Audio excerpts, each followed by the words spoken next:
Bonjour à vous tous, Monsieur le Président de la CMA, Monsieur le Ministre conseiller, Mesdames et Messieurs les professeurs, Mesdames et Messieurs, permettez-moi de commencer par vous souhaiter la bienvenue et vous dire que nous sommes très heureux que vous ayez décidé ou souhaité vous associer par votre présence à ce forum. Comme vient de le souligner le professeur Chen Zhu, nous célébrons cette année le 25e anniversaire des relations diplomatiques entre la République populaire de Chine et la France. Mais bien évidemment, les relations entre les professionnels de la médecine de ces deux pays se sont établies bien avant 1964. J'en parlais hier avec le professeur Laurent Degausse. Vous allez connaître le professeur Laurent Degausse dans quelques instants. C'est quelqu'un qui s'est beaucoup consacré au rapprochement de nos deux pays en matière médicale depuis des années, avec beaucoup de détermination et beaucoup de, d'enthousiasme. Donc il va vous en parler dans quelques instants. Et je parlais avec lui donc hier soir ou avant-hier soir, et il m'expliquait que dès le début du siècle, des hôpitaux français avaient été créés ici dans ce pays et que l'influence de la médecine française s'était agrandie au cours des décennies qui ont suivi jusqu'en 1949, où bien sûr tout s'est arrêté pour des raisons que vous connaissez bien, et puis les contacts se sont repris vers 1982, et depuis, les choses, je dirais, se sont accélérées. Je retiendrai, si vous voulez bien, 3 dates qui ont marqué cet approfondissement dans la relation entre nos deux communautés. La première, c'est un accord de 1997 qui institutionnalisait définitivement la filière médicale francophone de Shanghai, et puis ensuite de Chongqing et de Wuhan. Ensuite, un protocole qui avait été signé par les deux ministres de la Santé de la France et de la Chine en 2008 et qui soulignait l'importance de la formation des médecins généralistes et des médecins de famille en particulier dans ce pays. Et enfin, cette année, en mars 2014, une déclaration commune de nos deux présidents, le président Xi Jinping et le président François Hollande, qui tous les deux, dans une grande déclaration, ont souligné dans l'article 2 de cette déclaration combien il était important que les relations de communautés médicales chinoises et françaises, que ces relations s'approfondissent encore et s'accélèrent encore. Alors, ce forum s'inscrit complètement dans la continuité de ces initiatives ou de ces directives. Mais avec une différence, avec une particularité. Contrairement à la plupart des symposiums médicaux qui s'organisent dans le monde, où de grands spécialistes parlent à de grands spécialistes, nous souhaitons nous adresser pas seulement aux grands spécialistes.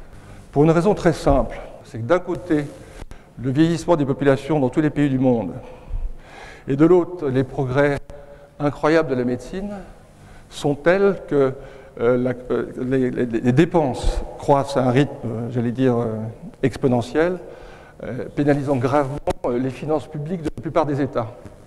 Et donc, que ce soit en Chine, que ce soit en France, que ce soit dans tous les pays, et même si ce que je vais dire maintenant est très relatif, il nous paraît important il nous paraît très urgent, c'est-à-dire il y a une vraie urgence à ce que chaque citoyen prenne conscience de plus en plus des enjeux de la médecine, des enjeux de la santé publique pour, d'une certaine façon, accommoder son style de vie, changer son hygiène de vie et adapter sa façon de faire, sa façon de vivre aux exigences de notre époque. C'est en ce sens que nous souhaitons parler donc à un public plus large que simplement les grands spécialistes, les grands médecins. C'est pour ça que nous adressons, donc encore une fois, non seulement aux médecins, aux étudiants, mais aussi aux chercheurs, aux scientifiques, aux politiques, aux journalistes et aux communautés sur les réseaux sociaux.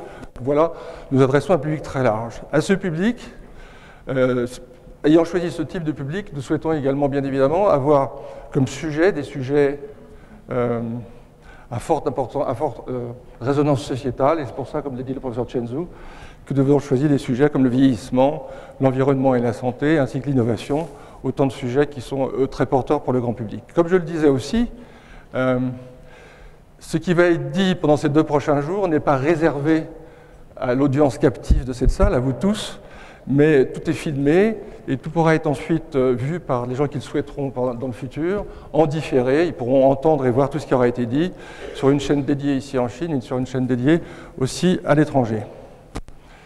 Quelques mots, encore si vous m'autorisez, sur les trois sujets que nous avons retenus. Le vieillissement. Je ne vais pas en parler longuement, on va vous en parler beaucoup cet après-midi. Il y a 180 millions de Chinois qui ont plus de 60 ans. Il y en a 47 millions qui vivent seuls dans les zones rurales. Il y en a une quinzaine de millions qui sont tout à fait dépendants à 100% d'autres personnes. En France, dans mon pays, 5% aujourd'hui, mais 12% dans 20 ans, des gens auront plus de 80 ans. Donc ce sujet s'est imposé à nous du fait de ces statistiques. L'environnement ensuite. La population chinoise a pris conscience depuis quelques années de l'importance, comment dirais-je, de l'environnement, de l'impact de la pollution sur le climat, sur la santé. Le professeur Chen Zhu a écrit un article il y a 2 ans maintenant très remarqué sur ce sujet. Et lorsque l'on voit ce qui se passe à Pékin cette semaine comment dirais-je,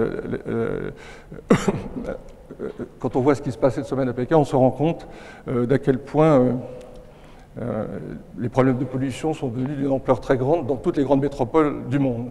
Deuxième sujet, donc, l'environnement qui nous a paru essentiel. Le troisième sujet, je dirais un mot parce qu'il me tient à cœur, c'est l'innovation. Le XXIe siècle sera obligatoirement un siècle d'innovation. Les enjeux auxquels sont confrontées les générations montantes en matière d'éducation, d'énergie et de santé sont majeurs. Nous savons tous qu'ils sont vitaux, qu'ils sont peut-être on peut presque parler des questions de survie sur ces sujets. Et en ce sens, toute l'innovation est très importante. Et j'en parlais là aussi hier soir. Il se trouve que dans mon pays, il existe un forum qui s'appelle NetExplo, qui est patronné par l'UNESCO et qui récompense chaque année les innovations qui viennent du digital et qui influencent d'autres secteurs d'activité. Et vous serez intéressés d'entendre, je crois, que depuis donc il y a 500 innovations qui sont primées chaque année et 20 qui sont retenues comme parmi les meilleures. Vous serez sûrement intéressé de savoir que depuis maintenant 7 ou 8 ans, le pourcentage des innovations qui proviennent du monde de la médecine progresse très vite et représente déjà plus de 40% des innovations choisies et retenues par l'UNESCO chaque année en ce qui concerne le digital, la numérisation, le big data et toutes ces choses-là. Ce qui est intéressant et ce qui m'a frappé, c'est que de ce fait, la médecine influence, du point de vue innovation, beaucoup de choses en cascade. C'est-à-dire que la médecine, comment dire, ne se contente pas de profiter des nouvelles technologies de l'information, mais la médecine aussi permet à d'autres secteurs, en cascade, d'innover également. Voilà ce que je voulais vous dire. Un dernier point, avant de faire quelques remerciements, un dernier point qui concerne très directement le professeur Chen Zhu, s'il me permet. Comme vous le savez, il y a maintenant une assurance maladie qui couvre 95% de la population dans ce pays. Vous étiez au cœur de cette réforme et interviewé il y a peu de temps sur cette réforme. Vous avez dit, professeur, la chose suivante, vous avez dit, lorsque l'on voit ce que cette réforme a permis depuis 3 ans, on se dit que seule cette réforme aurait pu réussir en Chine. Seulement en Chine. Et c'est vrai que dans le futur, beaucoup de choses vont venir de ce pays, beaucoup de choses viendront probablement que de Chine. On peut imaginer que des produits, des services, des innovations, des façons de faire, des meilleures pratiques viendront d'ici, et c'est pour cela que nous tenons absolument, et c'est un point essentiel, et vous l'avez souligné tout à l'heure, que ce forum ne soit pas une action isolée. Nous souhaitons revenir, nous souhaitons inaugurer une nouvelle façon de converser, une nouvelle façon de collaborer. Nous souhaitons pouvoir revenir tous les 2 ans, nous souhaitons être en face de vous de la même façon à l'automne 2016, si la CIME a la gentillesse de vouloir bien nous inviter à nouveau. Voilà ce que je voulais vous dire. Maintenant, juste pour terminer, quelques remerciements. Je voudrais d'abord remercier les 2 comités éditoriaux qui nous ont permis de construire le programme que vous allez voir pendant les 2 jours, à commencer par le comité chinois, avec le professeur Chen Zhu, avec le professeur Li Chao-ying et avec le professeur Liu Li. Je voudrais remercier aussi du côté français les professeurs De Gauss, Juillet et Charpentier. Je voudrais remercier nos sponsors, nos grands partenaires, je vais les lister rapidement, les laboratoires Sanofi, le groupe L'Oréal, le groupe Védici, Airbus Hélicoptère, le laboratoire Mérieux, enfin par leur fondation, le laboratoire Servier ainsi que le Club Santé en Chine. Je remercierai aussi ceux qui ont organisé ce forum, donc le docteur Siwen, je ne sais pas où vous êtes, docteur, mais merci infiniment pour tout ce que vous avez fait, ainsi que le docteur Chin Young Men. Merci infiniment pour tout ce que vous avez fait pour nous.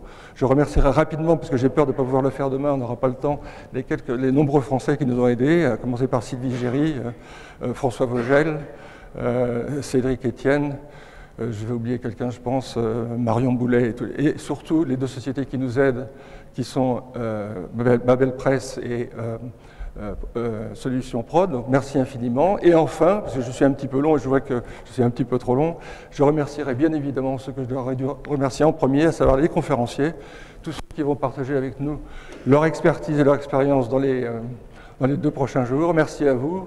Nous savons ce que nous vous devons et nous vous remercions infiniment d'avoir pris le temps d'être avec nous. Voilà ce que je vais vous dire en introduction. Je remercie de nouveau d'être là. Je remercie la CMA de nous avoir accueillis et je vous souhaite un petit peu en avance un très bon 100e anniversaire. Merci infiniment.